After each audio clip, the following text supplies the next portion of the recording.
welcome to another episode of You Good Bro podcast. We're here with JD and Jan. And this week, shout out Manchester Creative Council, inspired this episode. It's all about the importance of confidence and what confidence actually means. Mm-hmm. I think, it made me reflect a lot on my own creative journey and how I've grown into this podcast with Jamal. Absolutely. From an idea to sort of almost 2 years of recording. Just made me reflect as well in other areas of my life where what is confidence actually and how do you gain that confidence and how can you utilize confidence. But as we always do on You Good Bro, You Good Bro. I'm good, bro. We're outside today in case the viewers and listeners haven't noticed. Well, listeners won't because they can't see us. The viewers have noticed, we're outside. We're touching grass, as we like to say, from a few episodes ago. Shout out Mimi Outdoors. Yes. So we're touching concrete, but at least it's outside. So yeah, it was a lovely evening, so why not do it out here? So yeah, it's good. I'm good, bro. Yesterday, I don't even care. Like, I've said this to everyone. I'm going to say it anyway. I recently filmed with the world number 1 paddle player. He came to Cheadle along with like the world number 3 and like some of the top 50. So I'm telling everyone because it was mad. Like watching him play was crazy. To those I don't know, me and JD both play paddle a little bit. Yeah, but watching these guys was crazy, man. Like made me want to step up my game. So I'm thinking about getting lessons, but here we are. Maybe it's quite expensive. You good, bro? I'm good, man. I'm good, really good. Had a big announcement for one of our projects, and I'm going to be doing a collaboration with TEDx Northern Quarter soon for the What's on Your Mind project. Thanks for all the support on that. I'll be honest, talking of this topic here, confidence is the reason why I started that.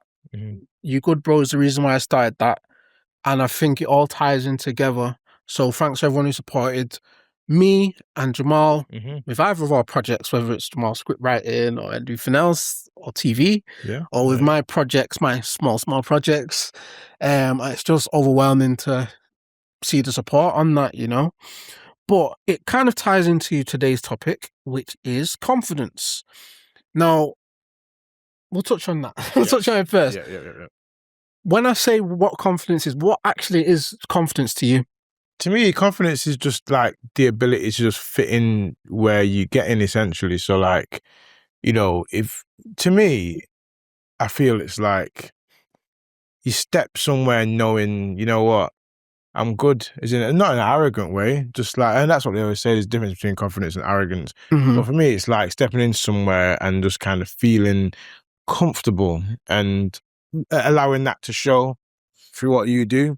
Now, there is such thing as false confidence, which I'm sure we're going to at some point in this episode. But yeah, confidence, if you can hear that in the background, it is a train. The train does go directly past it, but we're hoping that it won't pick up too much of that. But anyway, just in case you heard. But yeah, confidence, that's basically the kind of base definition for me. What about you? So I'd say confidence is... It's more, some people see confidence as a personality trait. Some people say they're naturally confident. You either have it or you don't. But for me, confidence is more of a skill that you gain. The same way that you build, you grow into yourself, as they say, when you go through adolescence. We talked about adolescence previously. When you learn a new skill, initially there's a certain set of nervousness that you have. Like, I remember doing my first driving lesson and I was just like, shaking all around and all that stuff like that. But like, it takes confidence. Confidence comes from experience, and it comes, and I say it's closer to a skill than a personality trait, and it's more specifically evidence of that confidence. Okay. So I've got a few notes here, and it's kind of touched upon what you said earlier. So the first one is like, there's difference between confidence and arrogance. I feel that arrogance is almost feeling like you know something, and confidence to me comes with a tinge of vulnerability. Confidence is knowing your strengths. And confidence is like, all right, I'm Jamal, I got experience in journalism, I've got experience in this. There might be an area within the creative side of things that you might not have experience in, where arrogance comes into effect. Is like, say for example, we were talking off mic before about like film and stuff like that. You might not have a skill specifically in lighting. You might know a bit about lighting. Confidence is where you're like, I've got experience and I'm confident in what I'm yeah, doing. yeah. Whereas it's like, you might be adjacent to someone who works in Mm. lighting and you might just think, oh, I know what I'm doing. And it might not. That's arrogance to me, because it's Yeah. like, yeah. And you know what? I feel like with confidence, I mean, there's a flip side to it. Confidence is obviously like knowing what you know and like being comfortable. But at the same time, confidence is also being able to be that confident in yourself that if you don't know something, you can ask and you can go to someone and say, well, do you know, or someone asks you and you go, oh, do you know, I actually don't know that. I'll try and find out for you, whatever. There's confidence in that as well. Like I said, the vulnerability side of it. There's confidence in sort of like kind of admitting that you don't know something. Yeah. Or, you know. Because there's that saying, fake it till you make it. Yeah. And a lot of people, you know, if you have a dream, say for example, you're sitting in a drama class or you're sitting in a drama school and you're like, I want to be Tom Holland. Yeah. People will look at you like you're delusional. But at the same time, you need confidence to be able to get past that stage and go, you know what, I might not make it to his level, but if I have the confidence to feel I can, then you sort of have, you won't sort of like demean your self-esteem.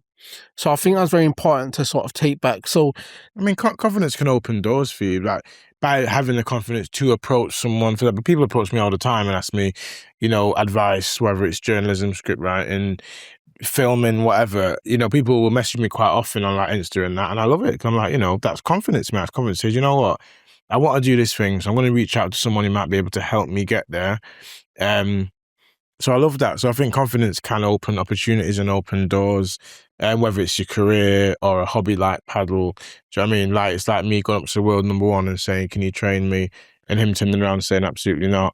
But no, confidence can open doors. Yeah, for sure. I think as well, something happened to me recently and it was something really nice.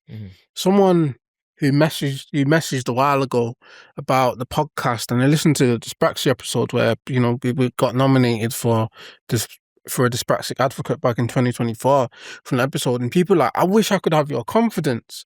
And I was like, what is in terms of public speaking?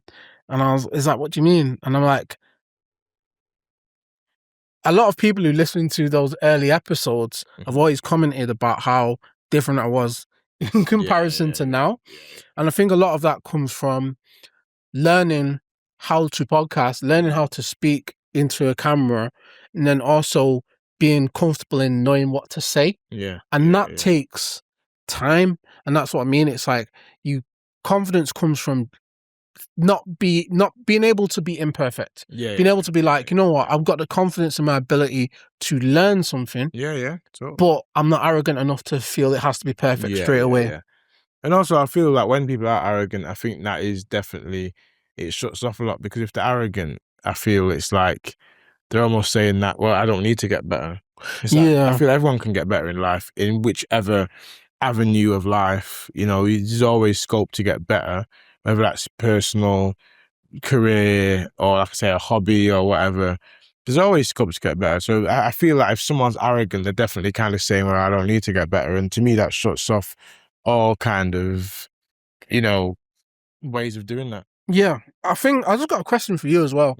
So do you know, with your like journalism, has there been an experience where you've walked into a room where you don't know anyone in, or you kind of walk into an environment where you're like, I'm the lead reporter on this story, but I don't feel comfortable in this space. I know you talked previously about time when you went to the Ukraine-Poland border.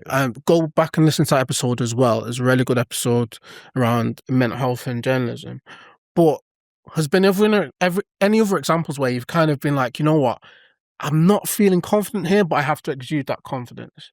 Oh, I think it's a daily occurrence. It all depends. I mean, look, I'm not to harp on about the paddle thing, but when I go to a job like that, or I go to a job to do with like city or something that I'm knowledgeable in, that I know, you find the job 20 times easier, naturally. But there's times where I say, like, there's a saying that we've got in journalism where it's like, in journalism, you have to become an expert in something in 20 minutes. Like, you might have just been told, like, you're doing this story today, you're going out at 1 p.m, it's now 11 a.m, and it's like, right, okay, what's the story? Oh, water irrigation. No idea.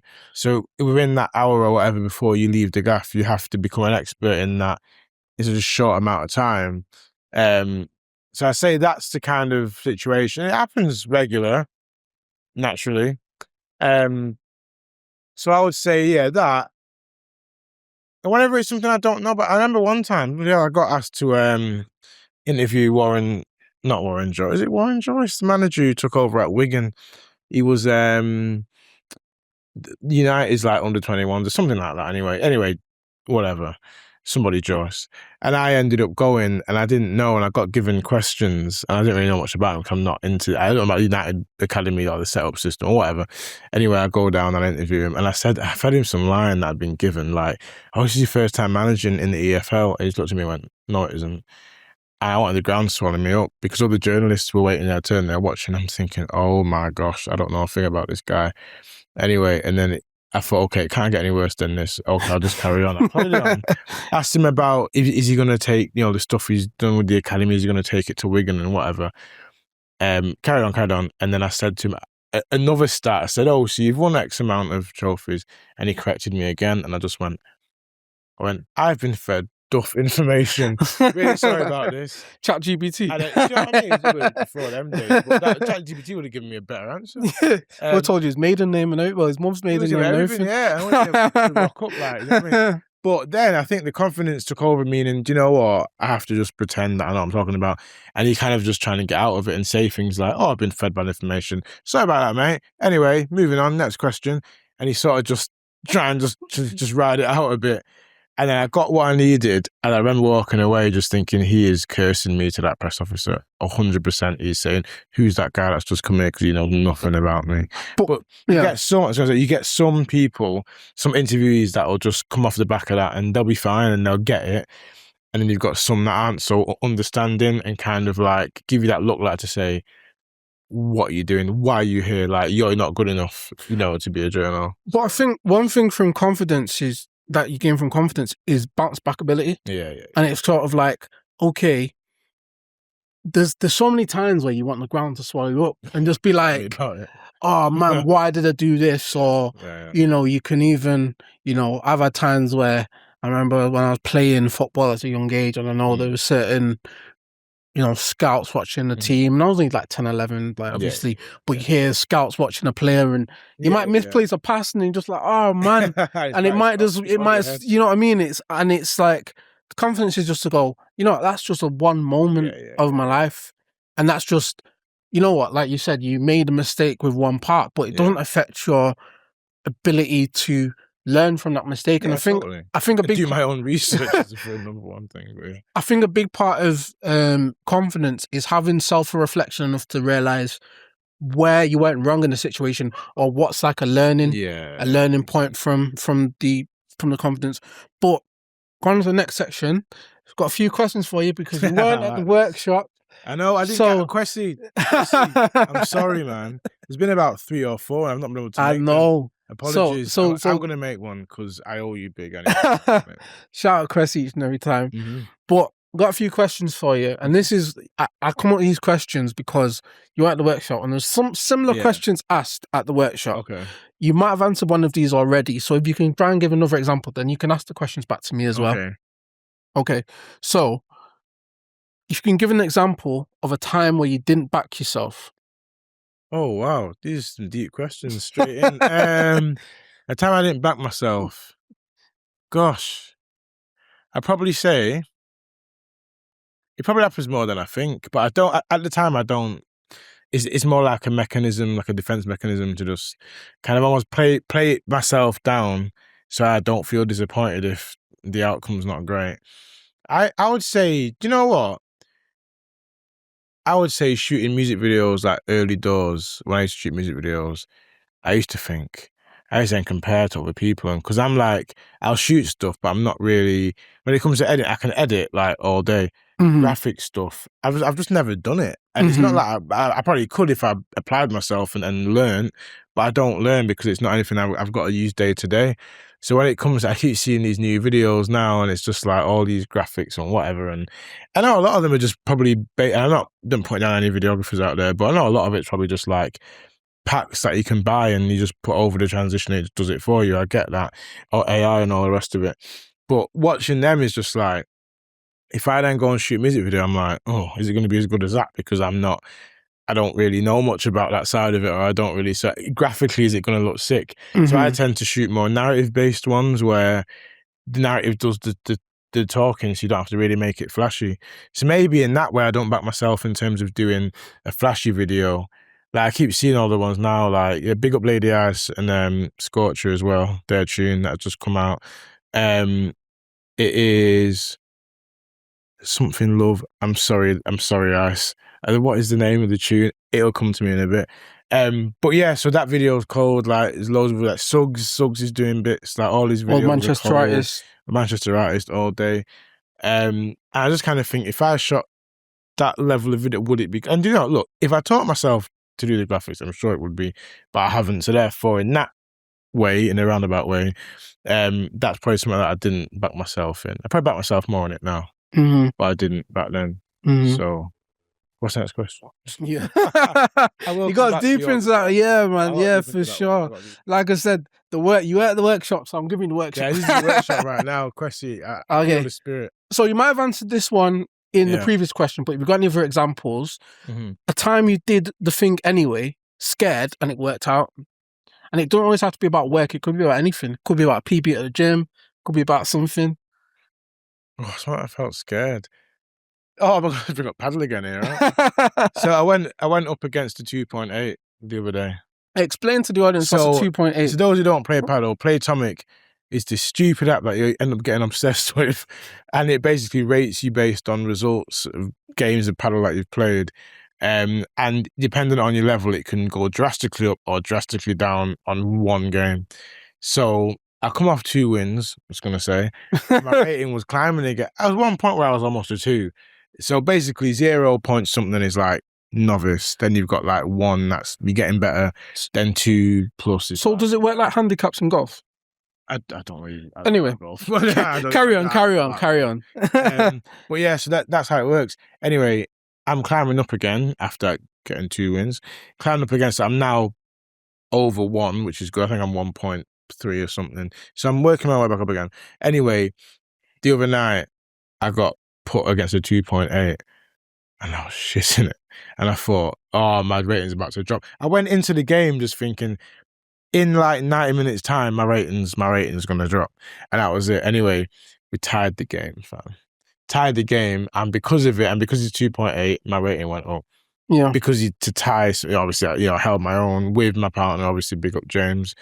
So yeah, that was probably quite a recent, obviously, very recent example. That's one where I didn't back myself, and I thought from the get-go, I was like, game done.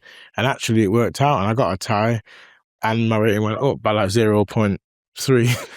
Do you know what, right? Sometimes with sport, I like a challenge. So sometimes I prefer playing a higher standard, especially like football.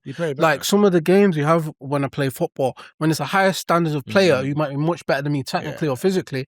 I'll enjoy that challenge of trying to, and it's like Do you find that you play better as well? Yeah, playing somehow you play better naturally, don't you? Not necessarily with paddle. You remember that tournament I told you about where I got my hand-eye coordination? I blame my dyspraxia, but I thought I was alright at paddle. Played a few games. Played this one tournament. It was dark. But paddle takes time. Like you've got to be playing constantly, haven't you? Yeah, and it's about £100 a court. It is. Yeah. Burnham, sort it out.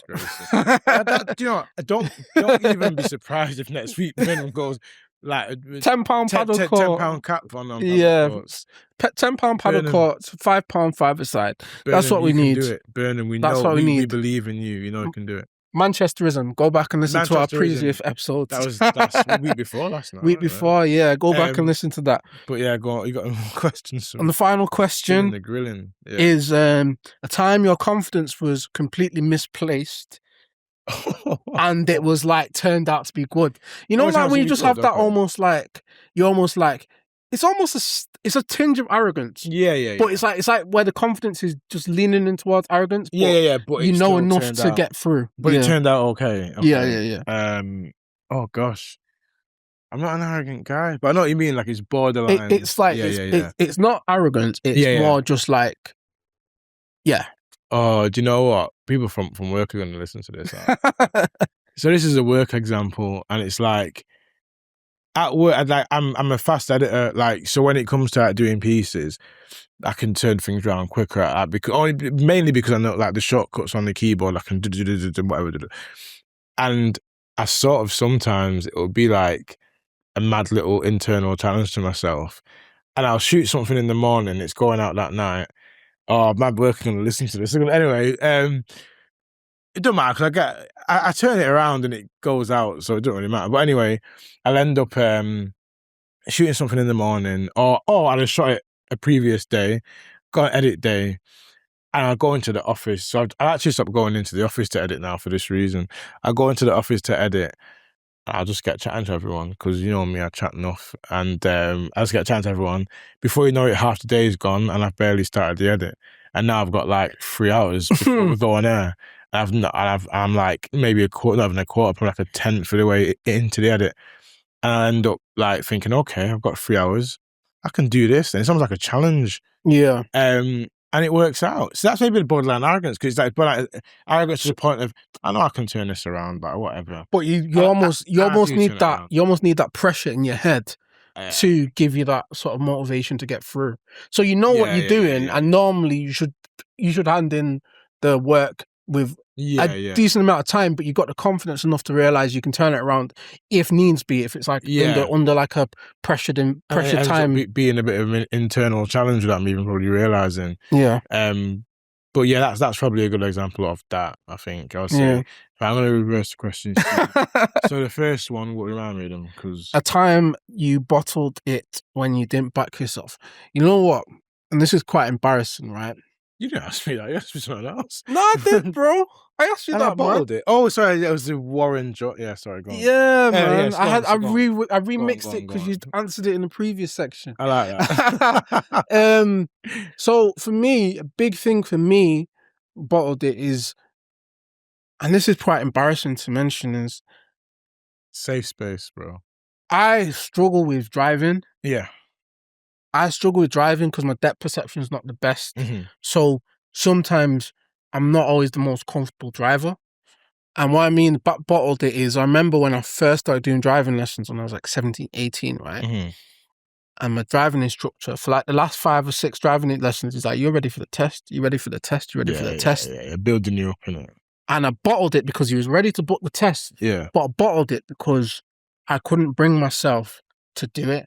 Because I think it was like I was comfortable driving with him, but I couldn't bring myself to drive with someone else. Right, okay, and I think it's just, again, I'm very like, one thing with like dyspraxia, it's like you get used to certain environments, but if I was in a new environment, I just didn't have the confidence to take that extra step and do my test. When they say you bottled it, you didn't do the test. I didn't do the test. No. So it's like a big regret because like maybe even longer, for the last 5 or 6 lessons, we just literally just jump in a car, drive around, and he's like, you ready for your test? Book your test in.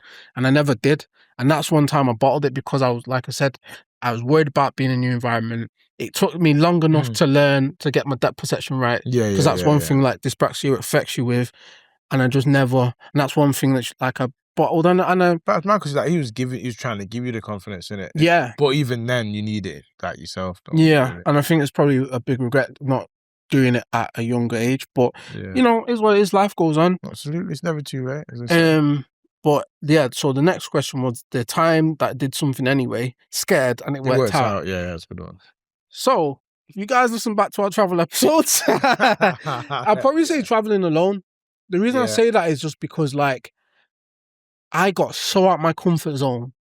I remember when I moved to Canada on my own, age 23. I was in the airport and I had a connection flight. And the connecting flight was to Iceland. Okay. And I was just like, I think I was in Reykjavik for like a few hours, the capital of Iceland. And I was just walking around like, what am I doing? What am I doing? I wanted to go back home. I wanted to just, you know, I had all these plans in my head.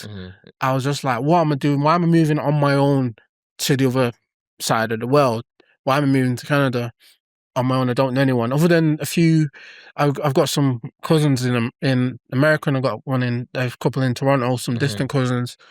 But I was like, why am I moving here? What's the purpose of me doing it? And the way it worked out is it gave me the confidence to make who I was today. It made me comfortable in my own skin because I realized I couldn't rely on anyone else. I had help out there. I obviously got support from my family from afar, and you know, not everything was perfect when I first moved, but I think it gave me the confidence a lot more. Because especially like at uni still, I went to uni in like the Midlands, and you're still like relatively close to home. But moving the other side of the world where you got to contend with time zones and, you know, and it wasn't perfect. It wasn't perfect, but it gave me the confidence to just try things and just do things and just throw myself into things. And if it doesn't work out, it doesn't work out. Like, you know. But that is confidence in itself, like you say, to actually, like, that must have built up a lot. Like, you obviously like, living in Australia, kind of, that must have built up confidence. Because, boy, like, even now, I think if I was to do that, I'd get by, but I wouldn't do it. I wouldn't feel confident. I'd kind of feel like, do you know what it made me? It made me confident in terms of like, I can connect with a lot of people. I can resonate with people. Like, I learn, you meet so many, you go into like hostels and you go traveling and you just like, oh, where you from? Oh, I've been there. Oh, I know this person there. And it's just like, you get the travel bug, and it just makes you a much more well-rounded person when you see a bit of the world. I think I've talked about it a lot in our earlier episodes. If you want to listen back to those. But I think that was the big thing where I was just like, you know what? I'm scared. You know, a lot of my friends were getting into grad jobs or finishing uni, and I was just there, starting my travel journey, and then, you know, the rest was history. 2014 to 2017, I was gone pretty much all from the UK, and that's something which I did scared, and it was something I wanted to do. It's something it builds confidence as you go along. Because I think it's like, I'm always like, you know, we talk about holidays and stuff, and sometimes like, I'm not one to wait for people to, we all need to go together. I can happily now, in my 30s, go on a solo trip somewhere and just dip and just enjoy my own company or meet friends there, or, you know. I only did that last year. Not last year before last now. But I think year before last. I think for anyone, and I know it's different for females, so I know it's different for female, but solo traveling is the best thing. It's something that's so uncomfortable at first, but now it's something that, you know, I love to do and I can do when, you know, comfortably. So that's the time where, you know, and it opened the door for like the last 10 plus years. Actually, another thing I always say is that now, at this point in time, you're so much better at networking than I. Do you know what? I think the solo traveling helped me with my networking because I can sit in a room, I can go in a room and be in, like, say, we'd be in a hostel on the other side of the world, and it's just me and those people from all different parts of the world, and I'm just like, hey, and talk to people. And I think that helps with my networking as well, because I'm not afraid. 100%. A time which my confidence was completely misplaced. So there's this semi-arrogance. Do you know what? I can't even imagine you being even semi-arrogant. No. Do you know what it is? There's times where, like, I don't know. You can pass because you went to the Questions events. You can pass if you want. Do you know what? I think sometimes, like, you've got to be willing to learn. Shout out T Saint. This is a good example. When we went to if you listen back to episode with T Saint, the videographer, it's a really good episode. A lot of people don't know, I actually went on a filmography course with T Saint for T Saint's company Made in Black, and when my confidence was misplaced, is that he gave me a task to direct a shot, and I was there thinking, you know what, I'm confident get this, and it's like, but it was misplaced because I was so invested in it. I felt like I knew what I was doing, but it took me a while to explain what I needed to be done and to be assertive. So at first I was like, right, what, like this, but I wasn't explaining to the lighting, put this at a certain angle. So what I did is I stood back and I was like, okay, let me see what everyone's doing.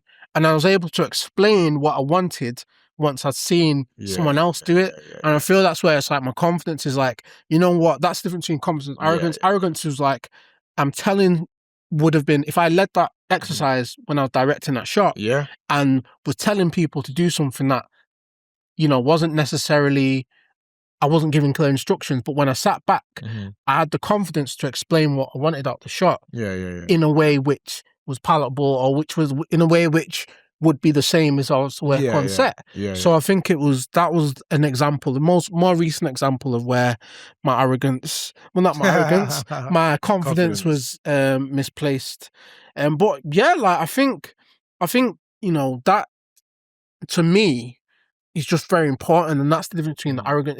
There's a certain tinge where you go, you know what, I know I don't know this as well, or I need to, there's more room for learning. But once I learn, I know I'll have the confidence to pick up. And this is the final section actually, which is what you can actually do with confidence.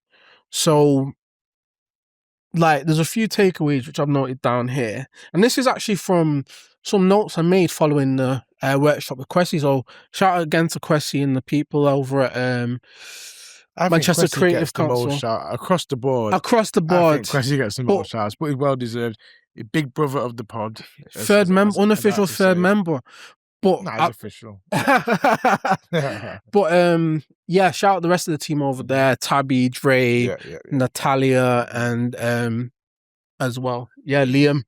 But I've got a few takeaways from just confidence. And I think first takeaway I've got is confidence follows action. Yeah. Not the other way around. So I feel like for what we've been doing, we were talking about doing this project for so long. Don't wait till you feel ready. Yeah. Confidence is just jump in and be a novice. Be a novice of whatever that is. Whatever you want to do, be a novice at it and work as you go along, and don't feel arrogant enough to feel like you know it all. There's always room for learning. People ask me all the time, just on a side note when it comes to that, about podcasting and like how to get started or whatever. And the number one thing is, should I get a podcast studio? Look, I ain't trying to put out the podcast studios and everything, but I say to start off, when you've got no budget and all the rest of it, and you're not monetizing, start off just a phone and two these 100 quid each reels. Just 2 little mics, and just start and just do it. Like you say, just jump in and do it, and then worry about everything else later. And just start, because as well, like we can literally throw on. We've had messages from guests all over the world, and we mention it all the time. Shout out international listeners every time. We're just two guys from South Manchester who record a podcast, and we've been listened to in over 95 countries, and we have support every week. Yeah. Our clips, do all right. And I think just do it. If you want something to do, just do it. And I truly believe that too many people are letting their life pass them by without trying things. Yeah. And I think I'm fortunate enough to have sort of caught on early to be able to get past myself and go, all right, I'm going to go solo traveling. We were talking for years about doing a podcast, and then we just did it. We just sat down, we bought the mics, we brainstormed. We did it, and then we've not stopped. We've not stopped. So don't wait to feel ready, because that motivation can go. You've got to stick at it, just like you say with the gym and stuff, which comes on to my next point, which is small reps build big confidence. Yeah, that's a good one. I think that was something that the workshop told me.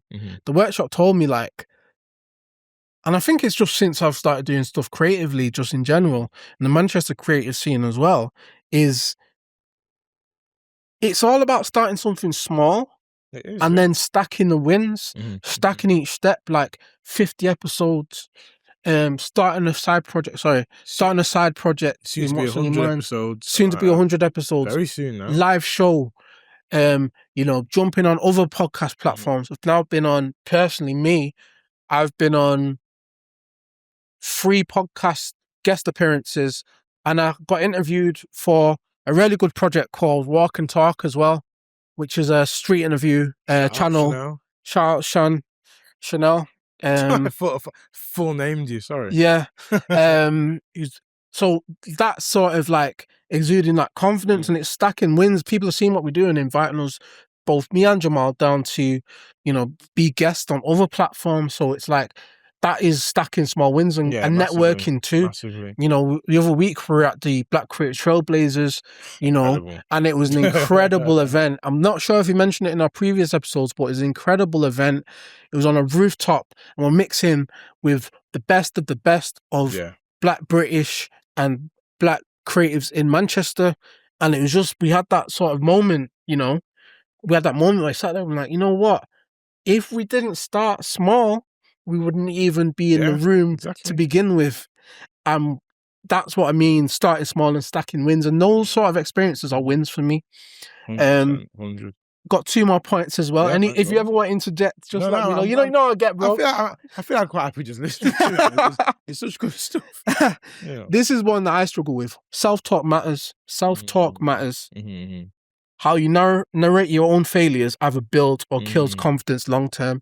In what way? Like narrate, as in like how you see it after you've failed? It's it's like, it's self-doubt. It's like, you know, like, so, you know, when you've gone through something, it could be a breakup, it could be, you know, you lost your job or got sacked, it could be something traumatic even.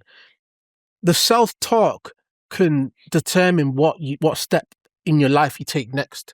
It could be literally, you know, we'll give it a few examples. Say, unfortunately, people like might have lost a job and been made redundant. You might feel like you might not have the confidence to go out there again and say, you know, I'm going to get another job or I'm going to build another career, because in the back of your mind, you've always got that fear that you're thinking, what if I get made redundant? Or say if you go for a breakup and someone breaks up with you and you're like, I don't want to, you know, there's that saying which people want, like, have a lot of emotional baggage. Like, I don't want to put myself out there because I'm afraid that they might leave me. It's that anxious attachment. Self-talk goes, all right, cool. Instead of feeling down and low, it's like, how can I pick myself up from this? How can I have the confidence to go, all right, this didn't work out, whatever it might be, but I can learn from this. So I know next time how to handle this situation. I know next time how to navigate this situation, whether it's using your emotional intelligence, whether it's navigating how to manage yourself in the career space, whether it's navigating, you know, in the creative space too. Like, you might have been, you know, people in the creative space, unfortunately, a lot of friends aren't as fortunate as us. And some people might fall out with each other, but it's like, how do you navigate that to be able to go, you know what, rather than it affect our friendship, how do I navigate it? So if I'm working with someone in the future, you can just kind of put everything to the side and you can carry on. Stay professional, as it were. I hear that. I think there's a lot to be said about that. There's a lot to be said about how you come off something like that. Do you hold a grudge? Do you, you know, kind of, then that just sticks with you, and then it's to me, it's too energy consuming anyway. Yeah. You know, but it's how you come off the back of that. Or like you say, self-doubt. Like, I've been doing the job I do for over a decade. Well, a lot more than that, almost 2 decades if you count, you know, fully, and working in television for, like, I think I clocked it as 18 or 19 years this year. 19 years this year, in fact, which is, God, I'm getting on. And even now, I'll go to a job and I can feel anxious, or I can feel a bit, but like, you know, in my head, I know what I'm doing, but there is that self-doubt sometimes. It's weird because, again, 18 years doing it, 19 years doing it, and I still sometimes feel that self-doubt, but it's how you kind of, like you say, talk yourself into being more confident, I guess. Or like, it's the way of finding how you can find that confidence in moments of doubt. And go, you know what, I'm going to be okay. This is just a moment. You ever have, like, I'm sharing a lot here, but I get really bad anxiety. And I used to get nervous sweats. I used to have panic attacks and everything. And sorry if it's triggering anyone listening at home, but the way I did that, the way I feel sometimes, I felt like it was like a constant panic, and I felt like this was the only time. Where what I do now is I feel like if I do feel that way in any shape or form, I realize this is fleeting, and this will pass. It will pass. This will pass. So I always talk, if I'm going through something where I'm facing panic attack or anxiety, I'll just go, this will pass, this will pass, this will pass. And eventually that helps me calm down. So confidence comes from self-talk, not saying I will be the best. It's like, I will overcome. Yeah. And the final point is, this is one of our favorite points which you make a few times, but I've just remixed it a little bit. So comparison is the thief of joy, but Comparison. That is literally our top phrase. Comparison kills. Yeah, comparison kills confidence faster than failure does. Wow. Yeah, That is true. yeah. It's true because you think, God, it's so true. I've sat here, I'll be honest, I've sat here and I listen to a lot of podcasts. I listen to a lot of similar projects to what I Yeah. do. And sometimes I think, why not I get that traction? It doesn't matter because you've got to ask yourself what you're doing it for. You got to ask yourself, I've got the confidence to believe we're making a good product or we're making a good, because we research and we realize, oh, let's work on this. Let's build some structure. Let's work on our sort of our scale of episodes. How long are our episodes going to be? Yeah, exactly. You know, what topics are we going to talk about? And that's what you do. You don't just sort of sit stagnant. Yeah. You're always constantly learning about, you know, what it is that what the outcome is of, you know, what we're trying to get, you know, from You Good Bro or anything else that we're working on. Actually, like, for example, having like one TikTok or one reel that doesn't do so well as maybe the last one isn't a failure. It's just, it is what it is. And you kind of, again, you have those moments where it's like, oh, why is that one not doing so well? But that one did really well. And it's like, sometimes you just got to live with it and just say, you know what? But it's that iceberg effect. It's the iceberg effect. You've got to realize that there's loads of people starting loads of stuff, right? They'll always jump on whatever's good.